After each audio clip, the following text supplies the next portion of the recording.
Muito bom dia a todos. Sejam todos bem-vindos, amigos encarnados e desencarnados. Como eu falo sempre, uma honra e uma alegria estar aqui, servindo a essa casa e a essa causa, hoje, nesse momento aqui de estudo em conjunto. E que a gente tenha um bom momento. Salve nosso Senhor Jesus Cristo. Amigos, o objetivo das palestras aqui do palestrante, como a Lourdes mencionou, ensinar, orientar, esclarecer, atualizar, analisar temas concernentes à vida e tudo mais. O grande papel do Espiritismo é a nossa melhoria individual e coletiva. Então, melhorar a nossa conduta, nossa postura, nossas reações frente às adversidades da vida, às vicissitudes da vida.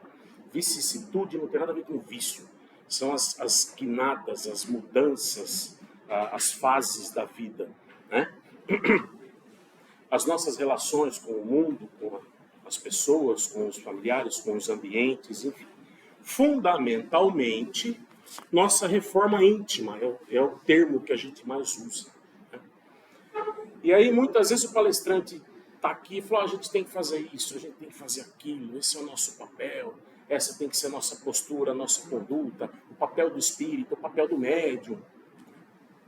Mas a gente tem que levar em consideração o esforço próprio que cada um está realizando. Cada um a seu tempo, cada um com a ferramenta que tem, com o conhecimento que tem, com a oportunidade que tem, tá certo?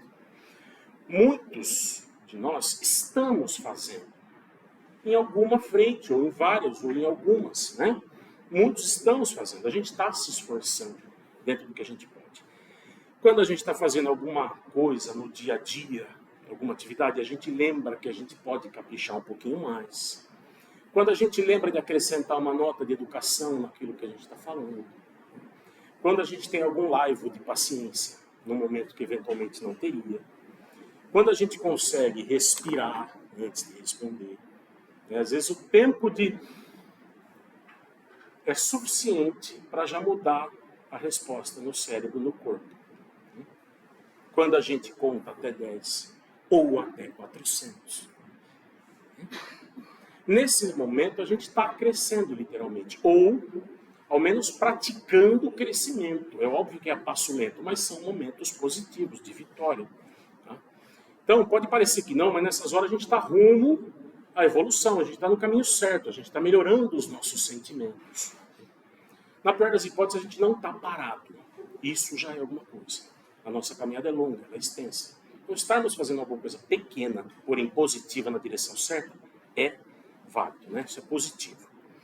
Então, gente, se a gente tem que fazer, mas já estamos fazendo alguma coisa, eu pensei, como fazer do modo correto? E esse é o tema da palestra de hoje. Como fazer do correto? Né? Eu ainda evoco aqui o primeiro trabalho do ano, o primeiro domingo do ano, a palestra da Fátima. A Fátima falou sobre um novo tempo. E na outra semana eu já estava com a palestra em mente, com a coisa já meio em andamento, e eu usei alguma coisa, tinha muita relação, normal da época do ano, começo de ano e tal, e tinha alguma relação com o que ela falou, então eu fiz sobre a nossa pauta para 2025 usando alguma coisa do material que ela ofereceu. Né?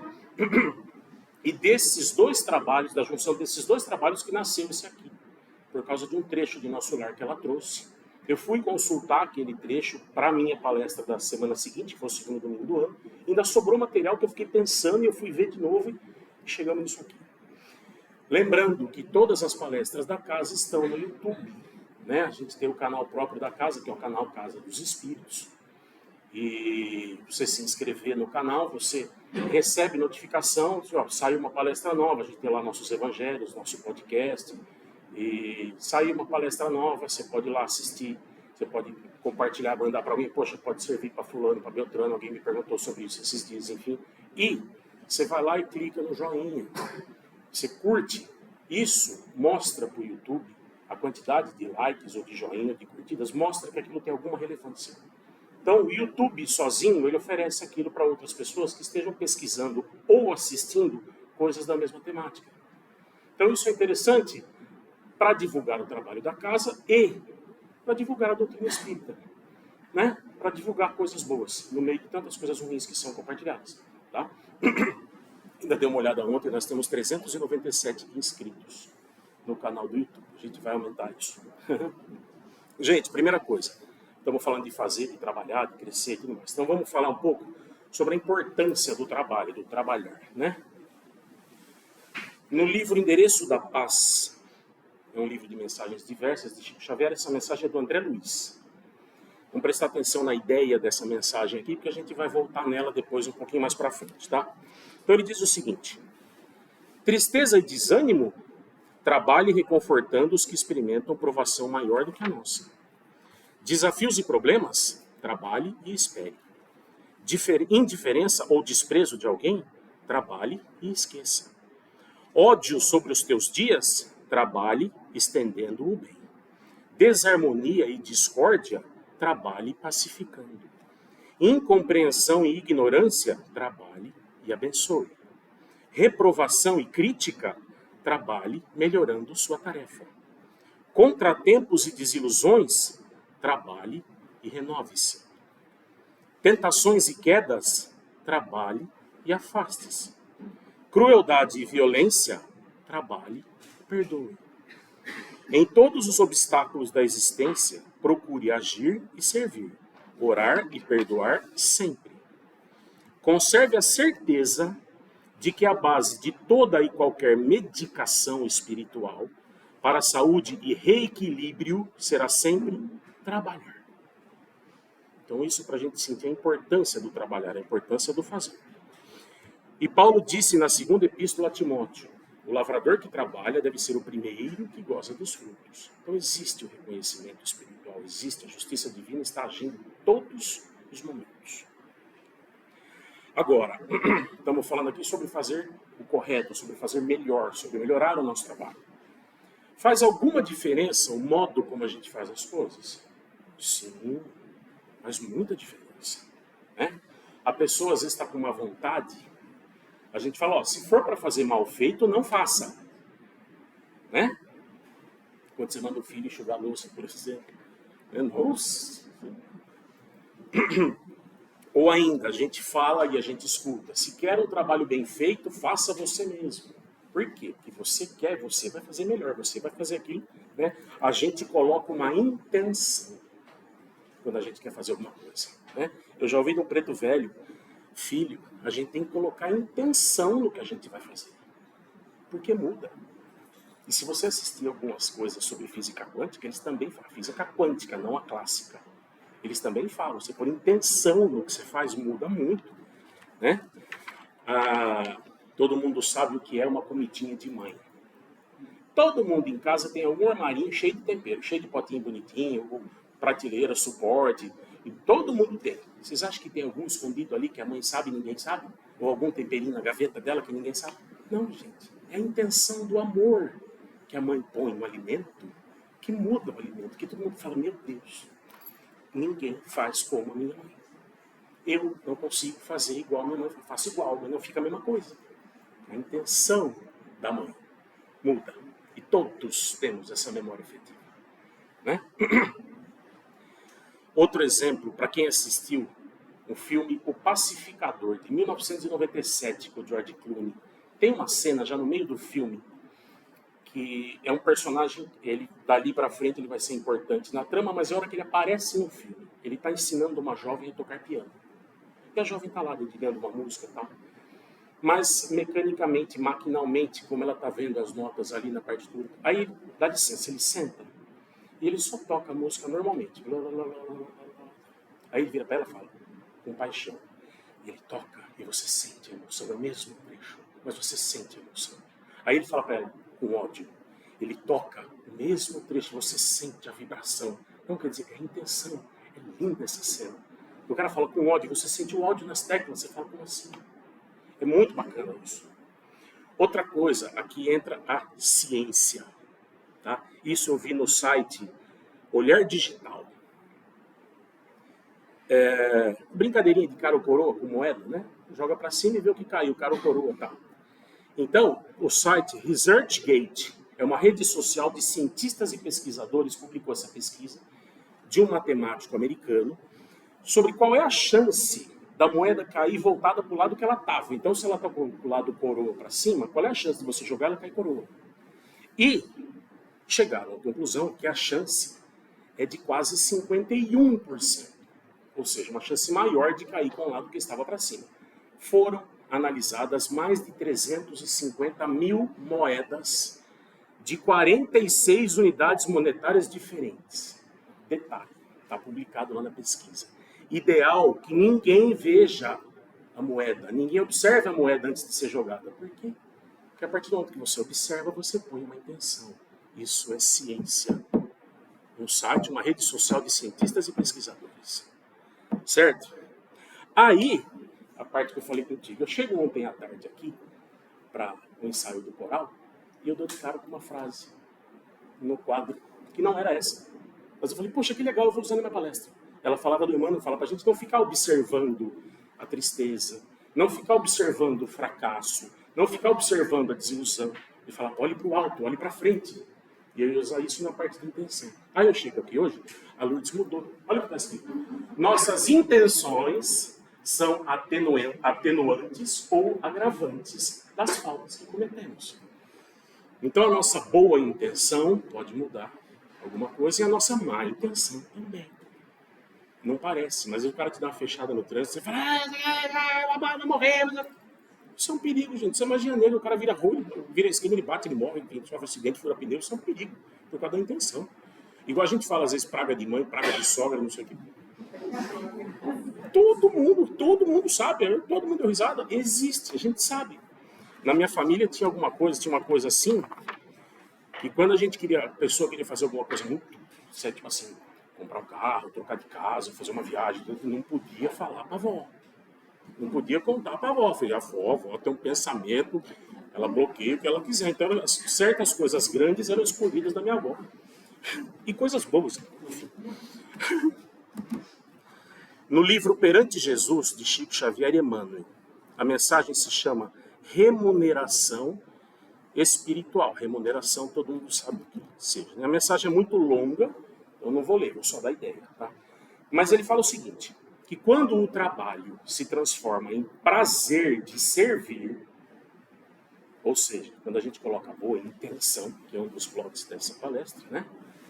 Quando o trabalho se transforma em prazer de servir, surge o ponto mais forte da remuneração espiritual.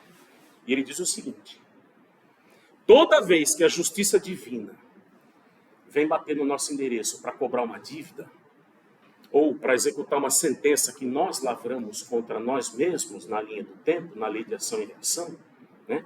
Porém, ela encontra a gente em serviço do próximo, a misericórdia divina manda que a execução seja suspensa por tempo indeterminado. Então, nós temos dívidas sérias do nosso passado, seríssimas, grandes. Mas se chega um momento que está marcado, falou, é hora dele pagar por isso, a vida chega, os executores chegam e vem a gente trabalhando em favor do próximo, suspende. Um dia a gente volta. Porque com o amor, com o bem, se paga também o mal que a gente tenha feito. Não é só com o sofrimento, como se pensa erroneamente. Jesus disse, misericórdia quero, não sacrifício. Então, gente, no livro Nosso Lar, que foi, como eu comentei aqui, a mensagem da Fátima, a palestra da Fátima no começo do ano, que gerou a minha, eu achei esse trecho, foi o que deu start nessa palestra. Ele fala o seguinte, se não me falha a memória, eu esqueci de anotar, mas acho que é capítulo 22. E no plano espiritual, não se especifica o teor do trabalho sem considerar o valor moral despendido naquela atividade. E fala que o verdadeiro ganho da criatura é de natureza espiritual. Detalhe, nesse capítulo está sendo analisado o bônus hora. O bônus hora não é um papel moeda, mas é uma remuneração existente em nosso lar. Então está falando de remuneração. E a dona Laura fala, o verdadeiro ganho da criatura é de natureza espiritual. E as aquisições fundamentais constituem-se de experiência, educação, enriquecimento de bênçãos divinas, extensão de possibilidades. Isso são as aquisições fundamentais. Onde que eu quero chegar, gente? o ponto crucial, a pedra angular do trabalho consiste no quanto a gente consegue extrair do trabalho, daquela atividade, em forma de enriquecimento moral, experiência, aprendizado. É esse o ponto-chave. Né? Não importa o que a gente faz, mas importa se aquilo que a gente faz nos edifica. Não importa qual é a atividade, mas se aquilo nos edifica. Se você tem 1.000 horas ou 10.000 horas de serviço, a questão não é o quanto isso, a questão é o quanto isso nos enriqueceu, nos elevou, o quanto a gente absorveu de valores morais naquilo. Lembrando que a gente está falando, se a gente já faz alguma coisa, a gente já está se mexendo, como fazer o melhor. A intenção da palestra é essa, né? Como fazer o correto. Então, usar dedicação, aplicar a boa vontade, colocar uma boa intenção, né? Intenção de se reeducar, intenção de lapidar o próprio ego, intenção de interromper as nossas lágrimas, secando a lágrima do próximo, cuidar das nossas dores, atenuando, esquecendo das nossas dores e atenuando a dor do próximo. Então, gente, importa muito menos o tamanho da obra. O mais importante é o empenho na execução da obra. Então, lembrando aqui, a aquisição fundamental, Dona Laura em nosso lar, constitui na experiência, na educação, no enriquecimento de bênçãos divinas, na extensão das possibilidades e o verdadeiro ganho da criatura e da natureza espiritual. E a Fátima citou na palestra dela, lá em nosso lar também, que desde o subalterno até o governador, a abrangência da tarefa naturalmente é diferente. O subalterno deve ter ali um grupo familiar no máximo que ele influencie, né? E amigos, a rodinha íntima, enfim. O governador tem a cidade toda. Nosso lar na época do livro tinha 1 milhão de habitantes. Hoje já passou de 10. Tá? Então, é óbvio que a abrangência da tarefa é diferente, mas a aplicação, o afinco, deve ser o mesmo para ambos. Mesmo o subalterno tem que ter o mesmo afinco do que o governador. Né? Então, isso vai fazer com que nós cresçamos. Gente, um detalhe, a gente não vai encontrar Deus através do intelecto. Não é essa a questão. Essa tarefa compete ao coração. À medida que a gente for nos desenvolvendo, crescendo, a gente passa a sentir Deus. Sentir entre aspas, sentir relativamente. Mas à medida que a gente vai crescendo, a gente vai sentindo o que é Deus. Não é o intelecto, é o coração. Então, o trabalho está difícil, é mal remunerado, não é reconhecido, um trabalho não valorizado, não tem respeito. Aparentemente é um trabalho insignificante, que ninguém está vendo. Então, a gente lembrar de tudo que o André Luiz falou na mensagem que a gente leu lá no começo. Eu até separei aqui. Ele fala sobre, na questão do trabalho, o que acontece? Você tem desafio, problema, indiferença, desprezo, ódio, desarmonia, discórdia, incompreensão, reprovação, crítica, contratempo, desilusão. Ele fala tudo isso e mais. Então, lembrar todas as orientações que ele foi dado aqui nessa mensagem. Né? Esse é um ingrediente secreto na receita do trabalho com Jesus. Fernando Pessoa, poeta lisboeta, nascido em 1888, ele criou alguns heterônimos. Foram alguns personagens com personalidade própria que ele criou, e algumas das suas obras ele assinou através desses personagens. É diferente de pseudônimo. Pseudônimo é um nome falso. A pessoa muda o nome e vai lá e publica. Heterônimo é um personagem mesmo criado com personalidade própria, tá? Fictício, mas, né? E ele assinou algumas obras com esses personagens. Um desses personagens chamava-se Ricardo Reis. E ele disse: põe quanto és no mínimo que fazes. Olha que profundo isso. Põe o quanto és no mínimo que fazes. Ou seja, dá tudo. Empenha, põe a intenção. Faça para você, faça para Deus. Faça para você no sentido assim. Faça por gosto, faça por querer, faça por escolha. faça de bom grado. O poema completo é curto. Ele diz: para ser grande, sê inteiro. Nada teu exagera ou exclui. Sê todo em cada coisa. Põe quanto és, no mínimo que fazes. Assim, em cada lago, a lua toda brilha, porque alta vive.